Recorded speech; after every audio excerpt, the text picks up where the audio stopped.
making our own story as we go. Hi, this is Kathy Piech-Lukas with Your Dream Day and Your Dream Day podcast. And today I'm getting a behind the scenes tour of a new event venue here in Greater Cincinnati. And none other than Tiffany Combs from the Delhi Event Center is going to take us on that journey today.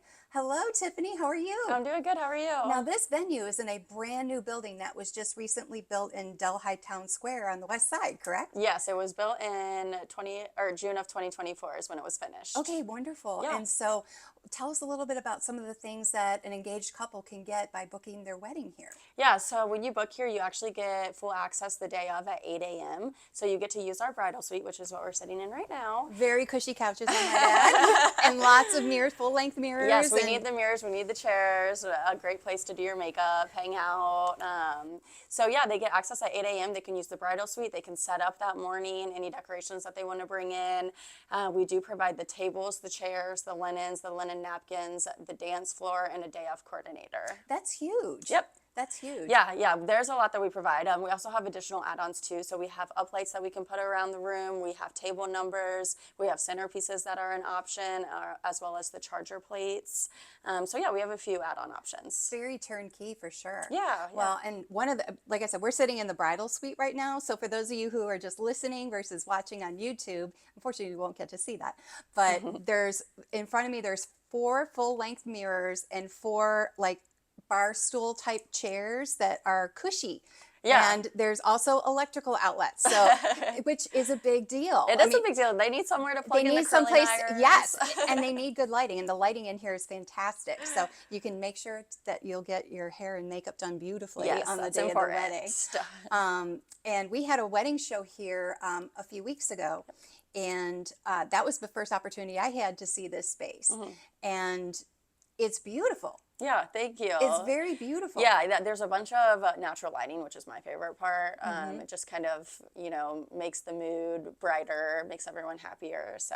Well, the glass windows and, yes. and the ball, what would you call those? The globe lights. Yeah, that's my favorite part. They really add like a contemporary feel. Yep, yeah, it's beautiful. Wonderful. And how does food work here? So we have a preferred caterer list. So there are 6 to 7 caterers on it. So we have our clients choose from one of those. Okay. Yep. And that's actually a good thing. I know sometimes couples get a little frustrated because they can't bring in their own food, but it's really for safety reasons, yes. both for the property and for the consumer who's going to be eating the food itself. Correct, yes. Because you want to have a licensed and insured caterer who's going to be serving the food, cooking the food, keeping it at the proper temperature, and cleaning up properly, but it also saves on your kitchen. Yeah. Because these preferred caterers understand the ways of the facility and what they can and can't do and what equipment's being provided to them so that they can provide whatever it is that they need, Absolutely. such as hot boxes and Yes. stenos and things like Yeah, that. yeah. So. There's also some other reasons that people don't really always think about. So the caterer provides a staff, typically a full service staff. So, we have 1 or 2 people on site being the venue coordinator, but the caterer really, they are a big role in running the event. So definitely important that, one of our preferred caterers are used. Absolutely. No, trust me, I've had situations as a wedding planner where they may have gotten a non-full service caterer and then they looked to us and said, oh, so you're doing the trash, right? And I'm like, you're cleaning, no. you're doing the trash, you're doing all of this. And I'm like, no, I'm just one person. Well, and what a lot of people don't realize is that you have to be Serve Safe certified in order to serve food. So even if you're doing your own food, you need somebody licensed and insured to serve that to a large crowd, or otherwise that liability falls on you. Oh, there's a ton of things that go behind it that people don't think about. So. Oh, absolutely. Well, and the other thing is the bar. And the liquor license is held by the township. Correct. So the bar has to go through y'all as well. Yes, it does. So we have our exclusive vendor, which is technically the township. So we have a bar manager that runs all of that. Okay, wonderful. Yep. Well, and what's nice is it seems like this is really a one-stop place because not only do you provide the linens and the napkins and the bar and the catering options, you also have some other stuff in your vault of secrets that brides can use. Yeah, a lot of additional add-ons. I also have a preferred vendor list for really any vendor you could think of. So, you can come here, you can choose from it, you can not choose from it. It's up to you, but it definitely gives you a place to start. For sure, Yeah. for sure. Yeah. So you have your first wedding here this coming weekend. Yes, in And 2 days. In 2 days. So what's going through your head right now? Oh as my a gosh, venue owner? everything. Oh my goodness. I'm just thinking about anything that could like potentially happen or go wrong, which, you know, with events, they never go perfect, but they'll go as perfect as we can make them go. Yep. And the guests don't need to see that or know that. They're on a need-to-know basis. You don't need to know. Yeah, it's nothing that's going to affect them, you know, it's just small things here and there, but I'm just thinking of every possibility in my head. But honestly, I feel really, really prepared. Yeah, I've been doing weddings now for about 7 years, so I've seen quite a bit. Nothing shocks me anymore. Yes, exactly. Yeah, you just got to keep it cool, got to keep going. The main focus is that the bride and groom have fun, and they are super laid back, so I don't think that's going to be a problem. Oh, that's wonderful. Yeah. So tell me a little bit more about what are you expecting this weekend? So I'm definitely expecting a lot of people because it's 240, which is our max capacity. I'm expecting them to drink a lot of beer because that's what they've told me several times. Okay. They were like, we don't care about anything else, just don't run out of beer. I was like, we can do that. I had that happen at a wedding, not once, but twice. They ran out? In one evening. Oh, yes. no. And of course, it was 4th of July weekend. Oh, yeah, maybe they were drinking extra that weekend. You know, it's funny because I think back to that wedding. They were the sweetest couple, but they did tell the venue more than once, we have a Bud Light drinking crowd. And I don't know if it's just that they didn't prepare accordingly or they just bought the way they normally bought. Yeah. But this particular couple had a huge wedding party. They had like 15 people on each side. It was massive. Oh, wow. And their wedding favor to each one of them was a big beer stein. So I think what was happening is they were taking the beer and dumping it into their beer steins, which was the equivalent of 2 beers, not one. So they were going through it a lot faster. But the venue had to go out and get more beer. Yeah, that's and it was like I said, it was a holiday. It was 4th of July weekend, and Yeah. so a lot of places weren't open late because of that. No. So it's like, okay. Yeah, that's a nightmare. Yeah, that is not going to happen. Well, I'm luckily, not going to even speak it into existence. It's not happening. because this couple told you that they're a beer Several drinking crowd. times. Yes, we have a huge backstock too. So if we run out, then people have alcohol poisoning. I don't know. Like that can't happen. Well, the police are right down the road, so yeah. at least we're good with that one. Oh Right? no, the bartenders know when someone's drunk. They stop serving them when it's too far. So yeah, there's no way. There's just no way that could happen. Well, and that's where tip certified bartenders come into play, because you want to make sure that your bartender is tip certified because they are going to cut somebody off when they had too much to drink, and they know what to look for. Yeah, we make sure that they are very aware of that because that's definitely a liability. And they report it every time someone is too drunk. So it doesn't happen often. Honestly, for all of the events we've had here, there's been maybe one person that we've been like, okay, we got to cut this person off. But it happens every now and then.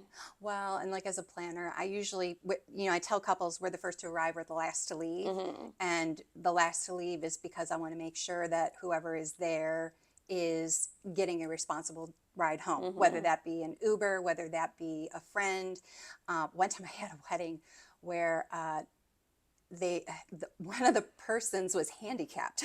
So he was in a wheelchair. Okay. And he was waiting with somebody else, and they had called an Uber and said, we need a handicap accessible ride. Well, the Uber ride got there and said, oh, sorry, I can't fit your wheelchair in my car. Oh, no. And so everybody else had left already, and I was still there, picking up and cleaning up, and they were still there. Oh, my gosh. And so we folded his wheelchair into the back of my SUV, and I said, where are we going? Oh, my goodness.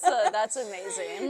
But again, it goes back to, when you're the host of an event, you want to make sure that, everybody has a safe way home. Right. They're your friends, they're your family. You want to make sure they're taken care of. that would be horrible if something happened and you thought, oh, I talked to them or I saw them leave drunk. Like, you don't want that. Oh, no. There was another time I had a wedding. I'll never forget this one.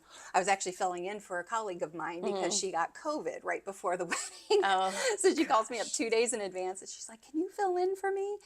And then once I told her what happened at the wedding, she could not have been happier to have been diagnosed with COVID in her life. Oh my gosh, I bet. No, somebody was in the parking lot and was extremely intoxicated. Yeah. And did something very, very, very foolish that we should have called the cops on. And we were able to talk them down. And the person was so intoxicated, it was very difficult to talk him down. And then we found his wife, who was at the main building. She comes down. Of course, she smacks him upside the head and said, "What were you thinking?" As she should. And then he couldn't find his glasses. So we're like, how on earth are you supposed to drive home without your glasses? Oh my God. And then finally, he found his glasses. And then his wife was the one who actually drove them home because he was in no shape to drive. But this guy was, he was picking a fight in the parking lot, and he was prepared to drive home with a child in the back seat. Oh my And goodness. at that point, I mean, at that point, sometimes your liability is on the line. And so I had called the venue coordinator by that point and said, "You need to get down here because this is escalating into a potentially bad situation." And so luckily we were able to nip it before we had to sounds call any. horrible. Yeah, I've had a few crazy stories. What's probably the craziest wedding story you've ever had? The one that I can remember the best is that the maid of honor, actually, she was so drunk we had to cut her off. And this wedding was at one of the most expensive venues in Cincinnati. So I think that they kind of thought they could just do whatever they wanted, and she was making comments that made it seem that way. But she was just in my face screaming at me to the point that the bride actually came over and told her to calm down and apologize to me about it. And she just kept coming back. And I was like, oh my goodness. It's amazing what alcohol does to people. Yeah, she was like, my friend paid for this wedding. I can do what I want. I was like, you can't drink as much as you want. That's not going to happen. I had a similar story to that one time. It was the maid of honor again, and she was actually being quite vocal with all the vendors, not just me. And lucky for me, I have a clause in my contract which I call it the "Please Be Nice to Us" clause. And she was getting very, very close to the bullying part of the clause, and so I had pulled the groom aside and told him what was going on. And he got on the party bus and he said, "You leave our planner alone." Oh my goodness. So then after that, she started picking on the DJ. Oh no. But at the reception, she had given the bartender her own stash of like bourbon or whiskey or something. It was something that was heavy. I remember that. It wasn't vodka, and but I'm pretty sure it was whiskey. But she's like, "This is my stash," and she gave it to the bartender. And so she was drinking from her stash. She got toasted out of her mind to the point where, the bartender and I are talking like, we need to cut her off, but she's being very nasty about it. And I was like, well, why don't we water down the liquor? She goes, I in good conscience cannot water this bottle down because it's a $400 bottle of whiskey or whatever it was. And so lucky for us, she decided to pass out in the house because this was under a tent and there was a couch in the house or whatever. So she's passed out for a couple hours, and then she finally comes to about maybe 15 minutes before the reception's scheduled to finish. She whips out her credit card and says, "I want to extend the reception. Here's my credit card." And of course I'm like, okay, let me check with the bride and groom and make sure they're okay with this. And the groom goes, "Absolutely not." Because he's like, "I am not paying to extend the shuttle bus. I am not paying to extend this place or the bartenders or anything." Well, my first question is, how was she drinking out of a stash that she brought? Was this on a private property? Yeah. Oh, okay. Yeah. So we had mobile bartenders that were serving liquor that the couple had purchased. Gotcha. And that, okay. So that was the reason why she was able to do that. Yeah. But yeah, it was pretty entertaining. I will never forget the fact that bartender was like, "I in good conscience cannot water this down." I mean, that's a good point, honestly. That's an educated bartender. Yes. Because I would not have known. Yeah. But when you would be surprised when you have people that drunk, they know when they're drinking water. I've tried to do it to my friends a few times. Really? Yeah, they're like, "This isn't vodka." I'm like, dang it.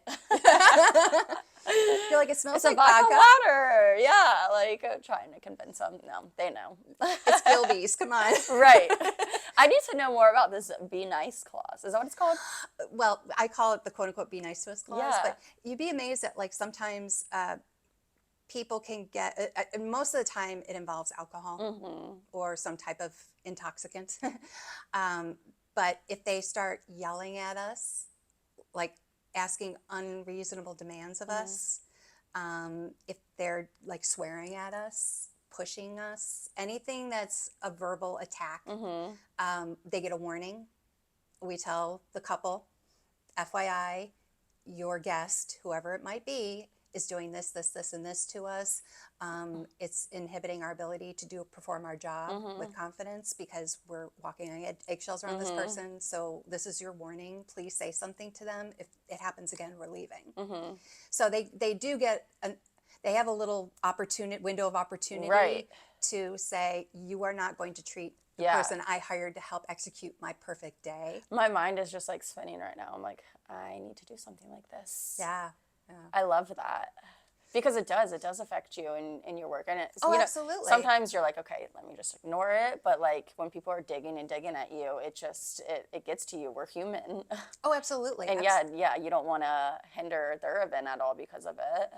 Oh, a perfect example. One time when I had to use it, personally, I think the mother had something more medically going on because I had never seen somebody with such extreme highs and lows before. Like one minute she would be just as sweet as could be, the next minute she was just nasty, awful, mean. And one of the things for this particular wedding, we had asked for place cards. Yeah. We asked for them by the rehearsal.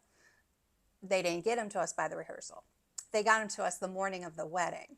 They were not alphabetized. They did not have their meal selections on the place cards. So we had to do that. And we did that. So we have all these little stickers on there indicating whether they were eating beef, chicken, or fish. They were alphabetized because in order to put them down on a table, they got to be alphabetized. And my assistant put the stickers on one particular side of the place card. Well, Mom wanted it on the other side of the place card. Like left or right? Yeah. Not like the back of it. No. She had it on the front. Mom wanted it on the back. She comes up to that wouldn't even work. Exactly. So she comes up to my assistant. She points her finger at her and says, "You put the stickers on the wrong side. You're poisoning the guests. I'm watching you." Poisoning? How does that translate to that? I don't know. But my poor assistant was in tears because Girl, I've been there before. She literally had her finger right in her face. Yeah, people can get nasty. And I'm like, first of all, it says in our contract, you're supposed to get this to us 3 days before the wedding. So the fact that we were accepting it at the rehearsal was already being kind to you. You could have just not even done anything. But the fact that we did all of this outside of the timeline that we agreed to, so we probably had an extra 2 hours of work that we were never paid for. The day of. Because she got it to us so late. And then to just, be so nasty. So we had already worked out before the wedding because we knew this mom was a little bit different. We had already worked out if there were any problems, and Mom, had some type of a inappropriate episode, I guess is the best way to put it, that we were to tell her, not the bride. Right. And so we pulled her aside and said, "Hey, your mom just did this. She has my assistant in tears, and she can beat me up all she wants, but she does not make my staff cry. Yeah. And either we're getting an apology or we're leaving." Yeah, absolutely. And Mom came in and apologized. Good. I mean, it was just it just goes back to, you can't treat people that way. Some people just don't have that. I don't even know. Yeah. I'm like, how do they think this way? How do they act this way? It makes no sense to me. But it's just be nice to people. Yeah. That's why if I can give one message out on this podcast, just be nice to us. Yes, you are preaching, because I've been complaining about this the past few days. Well, wedding people, I think, are different from everybody else in the event world that does corporate events or fundraisers. We do it because we have a passion for it, and we legitimately want people to be happy.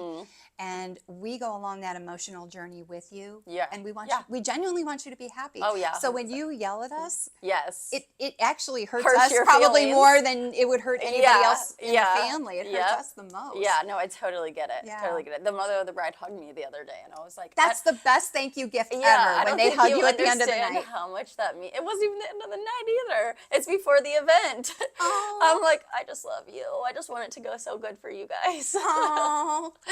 I know, it means so much. But yeah, anything that they say affects you. Well, wonderful. I know we've Yeah. gotten off on a fun tangent Yeah, here with yeah, sorry. wedding Yeah, day stories. I could definitely talk about this all day long. Well, we know that everything is going to go smooth as butter Yes, here absolutely. Yep, we got it at all the planned Delhi out. Event So, Center. yes. So how can people find you? So you can find us on our website. Okay. It's thedelhieventcenter.com. We're also listed on the Knot and on Yelp. Okay, fantastic. Yes, yep. Well, great. So if they want to get a tour, what number should they call? 513-379-3010. Okay, great. Yes. Thank you so much for coming in Thanks today. for having me. Thank you for joining us. Be sure to join us on Your Dream Day podcast. We release a new episode every week so you can learn the best, greatest, and newest that Greater Cincinnati and the Tri-State has to offer as regards to weddings. This is Kathy Piech-Lukas. Happy planning.